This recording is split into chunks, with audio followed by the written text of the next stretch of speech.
Sir साहब, आपकी पिछले 4-5 दिन में बैक टू बैक कुछ स्टोरीज हैं इस अहम मामले पर भी, दूसरे मामलात पर भी। आज जो आपकी स्टोरी है वो ये कहती है कि जो इमरान खान का नया यू टर्न है हो सकता है कि वो काम ना करे, जो कि आर्मी चीफ की एक्सटेंशन के हवाले से, और आप ये कह रहे हैं कि वो एक्सेप्ट नहीं करेंगे, कबूल नहीं करेंगे। ज़ाहिर DGISPR पहले भी कह चुके हैं कि अगर उन्हें दी भी गई एक्सटेंशन तो वो कबूल नहीं करेंगे, मगर उसके बावजूद ये एक नया बयानिया और अचानक बयानिया इमरान खान साहब लेकर आए हैं। अगर वहाँ से कबूल नहीं किया जाएगा तो फिर ये है क्या जो अचानक, जो 3 हफ्ते पहले तो वो कह रहे थे नए आर्मी चीफ की जो तकर्री है वो मेरा मसला नहीं है, वो इस हुकूमत का मामला है, ये अचानक फिर क्या हुआ है, इसके पीछे क्या मुहरकात हैं? देखें, एक तो पहले ये बात आपको ये बताऊं कि जिस तरह आपने कहा कि DGISPR ने अप्रैल में कहा था इस साल, और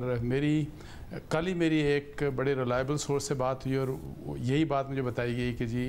जो भी कुछ है, ना एक दिन आगे ना एक दिन पीछे, जो दिन रिटायरमेंट का है उस दिन वो रिटायर हो जाएंगे आर्मी चीफ। और वजह क्या है कि किस वजह से इमरान खान साहब ने ये यू टर्न लिया। देखें, मैं कुछ चीज़ें चूँकि जो आपको पता है कि आर्मी चीफ की जो अपॉइंटमेंट है ऑलरेडी अनफॉर्चुनेटली इस अपॉइंटमेंट को पॉलिटिसाइज़ कर दिया गया, और इसके ऊपर जिस किस्म की डिस्कशंस हो रही हैं अभी, पहले कभी नहीं हुई। और इसमें मैं ये भी समझता हूँ कि 2019 का जो एक्ट था, जो एक्सटेंशन का था, वो नहीं होना चाहिए था। अब मेरा ख्याल है कि पॉलिटिकल पार्टीज़ के लिए, and this is in the best interest of ना सिर्फ पाकिस्तान बल्कि the institution of defence forces, कि आप उस किस्म के कानून को अनडू करें। लेकिन इमरान खान साहब ने क्यों कहा, ये किस वजह से, मैं आपको बताऊं कि बहुत सी चीज़ें आप खुल के बयान नहीं कर सकते, लेकिन मुझे सिर्फ आप ये बता दें कि 4-5 लोगों में से अगर कोई एक शख्स किसी को अपॉइंट कर देते हैं, मतलब है, और वो ज़ाहिर है वो नवाज शरीफ साहब नहीं करेंगे, वो जरदारी साहब नहीं करेंगे जो कि इमरान खान साहब कह रहे हैं, वो basically prime minister of Pakistan करेंगे, जो भी प्राइम मिनिस्टर हो। और आज अगर प्राइम मिनिस्टर शहबाज शरीफ साहब हैं और ये कंटिन्यू करते हैं नवंबर तक, तो डेफिनेटली ये कानून और आइन के तहत उनकी डिस्क्रिशन है और उन्होंने अपॉइंटमेंट करनी है। दो, मैं ये समझता हूँ कि जो टॉप के लोग हैं उनमें से टॉप 2 में से किसी एक को आर्मी चीफ बनना चाहिए, किसी एक को ये जो chairman joint chief of staff बनना चाहिए कमेटी का, ताकि ये कंट्रोवर्सी ख़त्म हो जाए। जिस तरह के सुप्रीम कोर्ट में आपको पता है चीफ जस्टिस की अपॉइंटमेंट के ऊपर हमेशा कंट्रोवर्सीज रही, लेकिन वहाँ पे आके अपॉइंटमेंट जब एक तरह से स्ट्रीमलाइन हो गई तो अब उस किस्म का प्रॉब्लम ही नहीं होता। तो अब वजह क्या है, इमरान खान साहब को शायद डर है। वो डर ये है कि अगर मेरिट के ऊपर देखें 4-5 में से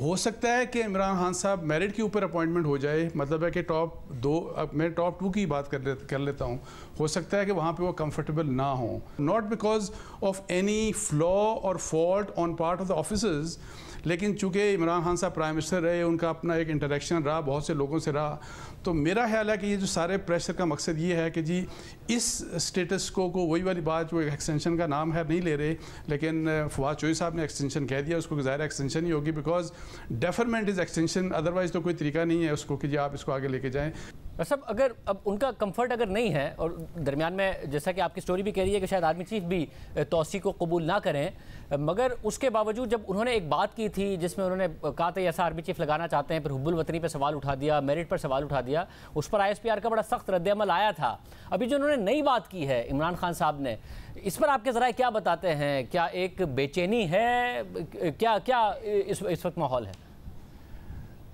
देखें, ये सारा बेसिकली जो मकसद है, आपको पता है कि इमरान खान साहब डेफिनेटली पॉपुलर हैं, उनकी फॉलोइंग बहुत ज़्यादा है। जब वो गए थे और जिस तरह से गए थे, जिन हालात में, मेरा ख्याल है कि अनपॉपुलैरिटी जितनी ज़्यादा PTI की थी उसका कोई सोच भी नहीं सकता। लेकिन एनी हाउ जो भी नैरेटिव बना लिया, वो कितना उसमें सच है, कितना उसमें गलत बयानी है, what ever, he is very popular. और फिर हर एक साइड के ऊपर उन्होंने प्रेशर डेवलप किया, और जिसमें इस्टेब्लिशमेंट को भी प्रेशर उन्होंने, ज़ाहिर है बहुत ज़बरदस्त किस्म का उन्होंने प्रेशर डेवलप किया। आदो वो जो चाह रहे थे कि जी नवंबर तक इलेक्शन, अक्टूबर तक इलेक्शन हो जाएं, वो उस चीज़ को अचीव नहीं कर सके। लेकिन मैं आपको बताऊं कि ये अब उनका फेयर नहीं है मेरी ज़ाती राय में, कि ये स्टेटस को, जैसे कि कहा फवाद चौधरी ने कि जी ये जो इस्टेब्लिशमेंट का स्टेटस को है ये कंटिन्यू करे। उनके लिए मेरा ख्याल है कि जी दूसरी जो है कि अगर की अपॉइंटमेंट प्राइम मिनिस्टर ये कर देते हैं तो मेरा ख्याल है कि उनको वहाँ पे ज़्यादा प्रॉब्लम है। अच्छा, और साथ में बताइएगा, आपकी 10 सितंबर को स्टोरी थी जिसमें यह था कि پارٹی کے اندر بھی اور پھر اتحادیوں میں بھی عمران خان کے ساتھ کچھ ایسی چیزیں جس پہ تحفظات ہیں، قافلی کو تحفظات ہیں خان صاحب کے حوالے سے کہ وہ اتنی اسٹیبلشمنٹ کے ساتھ کنفرنٹیشن کے ماحول میں ہیں. وہ یہ بھی کہتے ہیں ہم سمجھاتے ہیں، خان صاحب مان جاتے ہیں، مگر پھر بعد میں پتہ نہیں کیا ہو جاتا ہے. فیصل واؤڈا کو بھی آپ نے کوٹ کیا کہ کچھ لوگ ہیں عمران خان کے آس پاس جس کی وجہ سے ہو جاتا ہے. وہ صورتحال کہاں ہے اس وقت؟ کون پریویل کر رہا ہے؟ کیونکہ خان صاحب اسٹیبلشمنٹ پر تنقید بھی کر رہے ہیں، پنجاب حکومت گرانے کی سازش کی بھی بات کر رہے ہیں، ساتھ میں توسیع کی بات بھی کر رہے ہیں. دیکھیں، جو انفارچونیٹ چیز ہے نا عمران خان صاحب کے ساتھ، وہ یہ ہے کہ انفارچونیٹلی فار ایوری ون، اپنے مطلب ہے کہ ٹیم کے جو ان کے اپنے لیڈرز ہیں، جو ان کے کولیشن پارٹنرز ہیں، اور اسٹیبلشمنٹ کے لیے بھی وہ ایک انپریڈکٹیبل شخص ہیں. مطلب ہے کہ ان کے اوپر آپ کتنا ٹرسٹ یا کتنا انحصار کر سکتے ہیں، بیکاز ان کے مائنڈ میں جو چیز آتی ہے اس کو بڑا مشکل سے بدلا جا سکتا ہے. اور یہ میں آپ کو بتاؤں کہ چیف منسٹر پنجاب پرویز الہی صاحب نے، مونس الہی صاحب نے ایک دفعہ نہیں ریپیٹڈلی ان سے بات کی کہ جو آپ بات کر رہے ہیں یہ غلط بات ہے. اس سے ایک تو آپ ظاہر ہے پاپولر ہیں، سارا کچھ ہے، اور اس کے کنسیکوینسز بڑے سیریس ہو سکتے ہیں، آپ کے پولیٹیکل کیریئر کے لیے بھی سیریس ہو سکتے ہیں. اور یہی بات فیصل واؤڈا نے تو بڑا، اور یہ میں آپ کو بتاؤں کہ مجھے پی ایم ایل این کے ٹاپ موسٹ لوگوں نے یہ کہا کہ وہ ہمارے پاس مطمئن ہوتے ہیں لیکن ان کو بعد میں کوئی پٹیاں پڑھاتا ہے، اس طرح کی بات کرتے ہیں کہ کوئی کان بھرتا ہے اور اس طرح. اور یہی بات فیصل واؤڈا کہتے ہیں. اور انہوں نے تو ایک میٹنگ میں یہ کہا، ان کے آس پاس جو لوگ بیٹھے تھے اور سب لوگ بیٹھے تھے، انہوں نے کہا کہ جو آپ کے آس پاس اس وقت بھی لوگ بیٹھے ہیں یہ بیسیکلی یہ آستین کے سام پہ جو بیسیکلی آپ کو ڈسکوالیفائی کروانا چاہتے ہیں تاکہ آپ کو ڈسکوالیفائی کر کے تو وہ ان کے لیے رستہ نکلے اور وہ مطلب ہے کہ اہم عہدوں کے اوپر آ سکے. تو اس طرح کی بات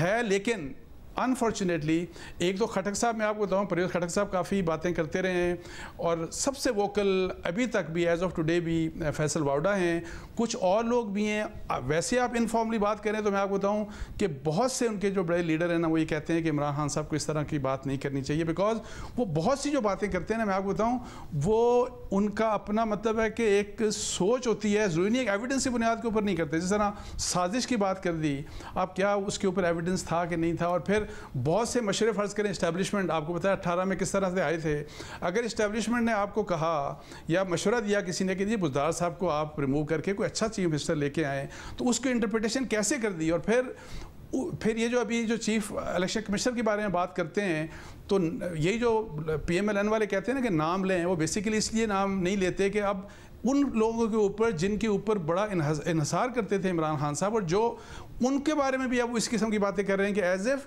کہ انہوں نے بھی ان کو مس گائیڈ کیا یا مس لیڈ کیا. سو یہ جو ساری سچویشن ہے یہ بڑی مشکل ہے ان کے کولیشن پارٹنرز کے لیے.